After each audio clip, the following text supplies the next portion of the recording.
Esto es El Lavadero Network, porque la política sucia se lava en casa.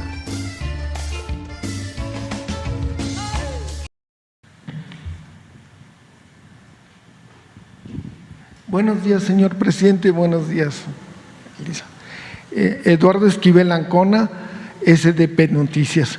Mi primera pregunta, quisiera saber su opinión de que el Fondo Monetario Internacional pide a su gobierno más apoyo fiscal para enfrentar la pandemia y piden reformas estructurales que generen inversión sólidas y una reforma tributaria.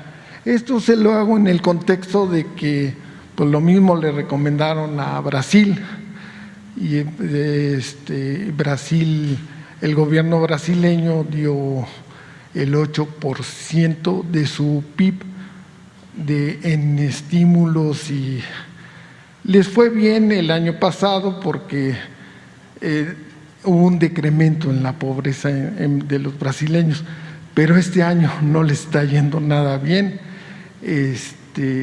La Fundación Getúlio Vargas, el Instituto Getúlio Vargas, está viendo un retroceso y en los salarios, ya no alcanza el dinero porque la pandemia ha sido muy larga y tienen un déficit primario el gobierno grandísimo y la deuda está llegando al 85% con respecto a su PIB. Entonces, yo no sé si sea tan bueno.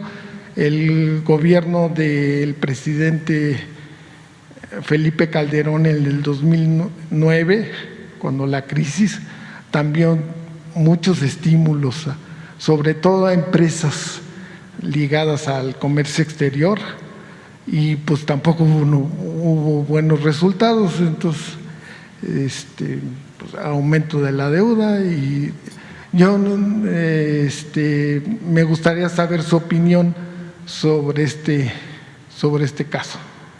Pues nosotros somos muy respetuosos de los organismos financieros internacionales, como el Fondo Monetario Internacional, pero ya no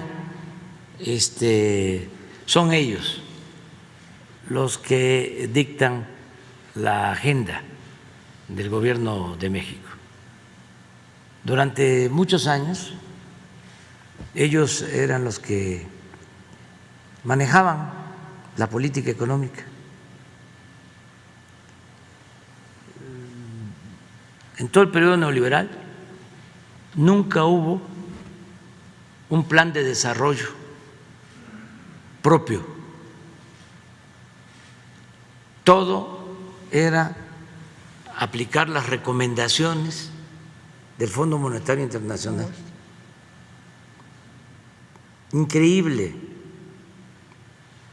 Todas esas llamadas reformas estructurales se aplicaron en México por recomendación del Fondo Monetario Internacional y de otros organismos del extranjero, y las aplicaron en distintos países y llevaron a la ruina a los países.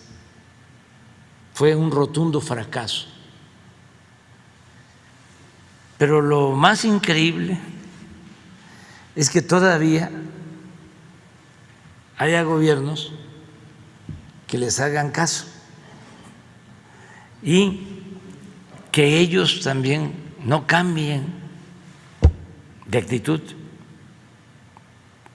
no han asumido la responsabilidad que tuvieron en la reciente crisis en Argentina. Ellos recomendaron que se endeudara el presidente Macri más allá de la capacidad de pago de Argentina. Pues claro que iba a haber crisis en Argentina. y luego no asumen su responsabilidad. Acaban de haber manifestaciones hace relativamente poco en Colombia, por lo mismo, porque imagínense, les recomiendan en plena pandemia aumentar impuestos. Y el gobierno de Colombia aplica esas reformas. Se tuvo que ir el secretario de Hacienda de Colombia porque salió la gente a la calle a protestar. Entonces, con todo respeto, esas recomendaciones nosotros no vamos a aplicarlas en México.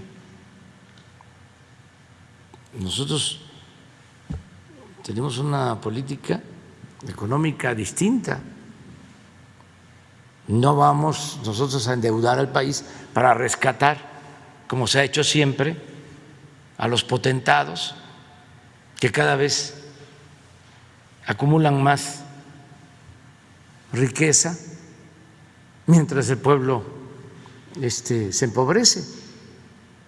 Ese es el modelo que recomiendan, ayudar a los de arriba con la idea peregrina, con el sofisma de que si les va bien a los de arriba, les va a ir bien a los de abajo. Si llueve fuerte arriba, gotea abajo, salpica y le llega también a los de abajo. Nosotros no seguimos esa política, no estamos de acuerdo con ese engaño, con esa tomadura de pelo. Nosotros estamos ayudando de abajo hacia arriba para reactivar la economía, para fortalecer el consumo, porque si la gente tiene ingresos, la mayoría de la gente tiene para lo básico y también para no solo lo básico, con eso se ayuda la industria, se ayuda el comercio. Ese es nuestro modelo.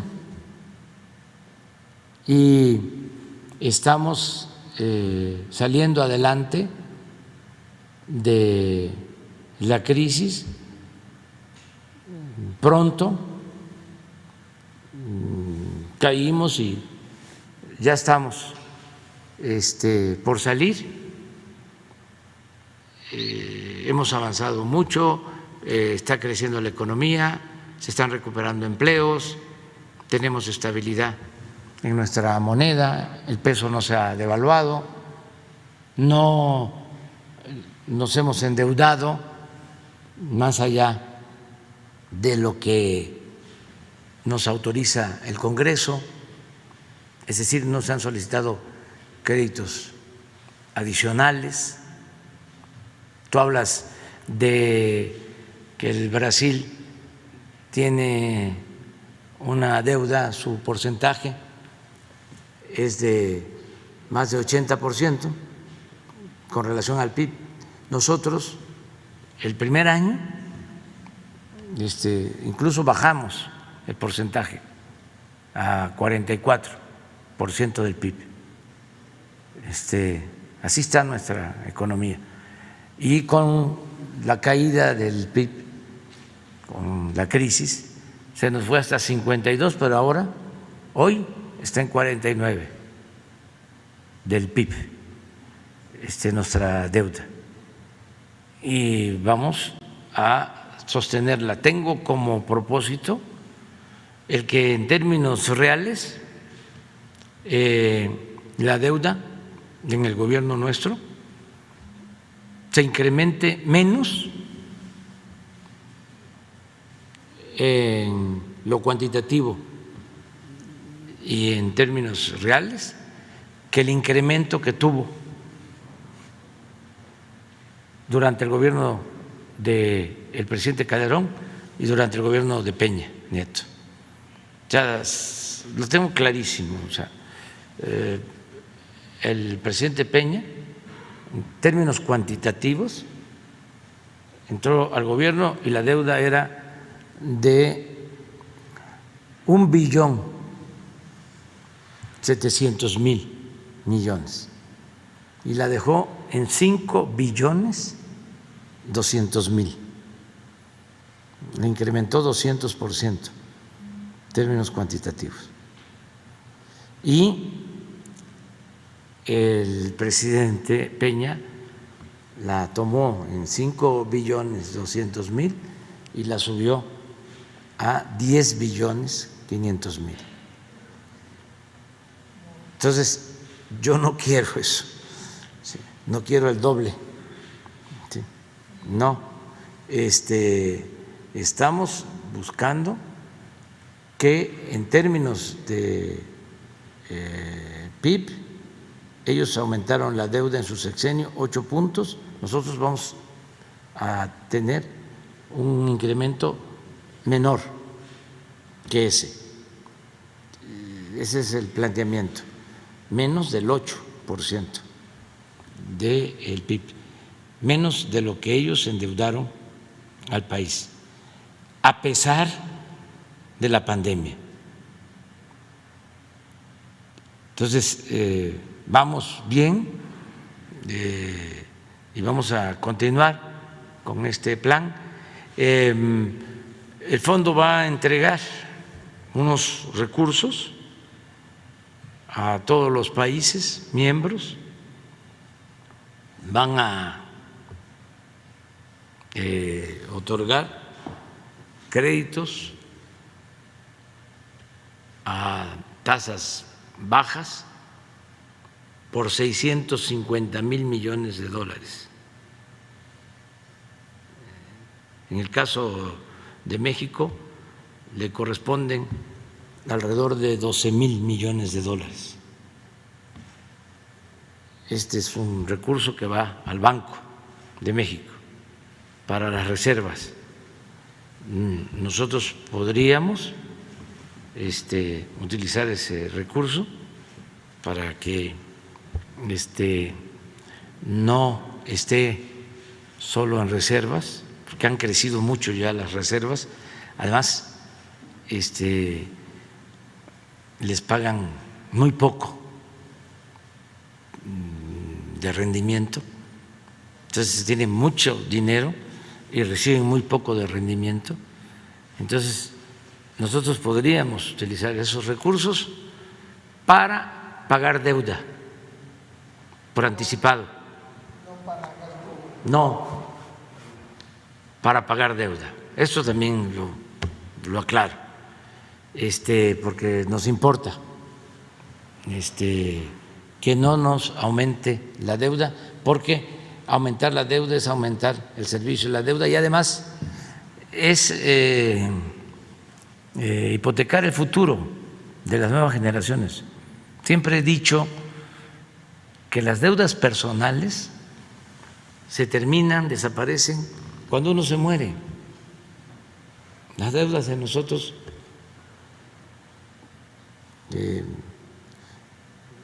pocas o muchas se terminan cuando ya uno se muere, no se le heredan a los hijos, pero la deuda pública sí, esa sí se hereda de generación en generación. Entonces, es muy delicado el asunto. No puede uno endeudar a las futuras generaciones. No puede uno quedarse con la herencia que corresponde a los que vienen después de nosotros. O sea, derrochar, por ejemplo, el petróleo, todas las reservas. A ver, vamos a sacar todo el petróleo. ¿Y qué les dejamos a las nuevas generaciones. Además de el efecto invernadero, de la contaminación, del cambio climático, en recursos, ¿cómo vamos a disponer nosotros de lo que es de todos y de los que vienen detrás de nosotros? En Noruega tienen un fondo para las nuevas generaciones. Pueden extraer petróleo, vender petróleo, pero hay una cantidad de lo que obtienen que queda como fondo, como patrimonio para las nuevas generaciones. Entonces, con respecto a tu pregunta muy atinada, esa es nuestra respuesta y no tenemos ningún pleito con el Fondo Monetario, solo que no estamos de acuerdo en sus recomendaciones. En una segunda pregunta, señor presidente,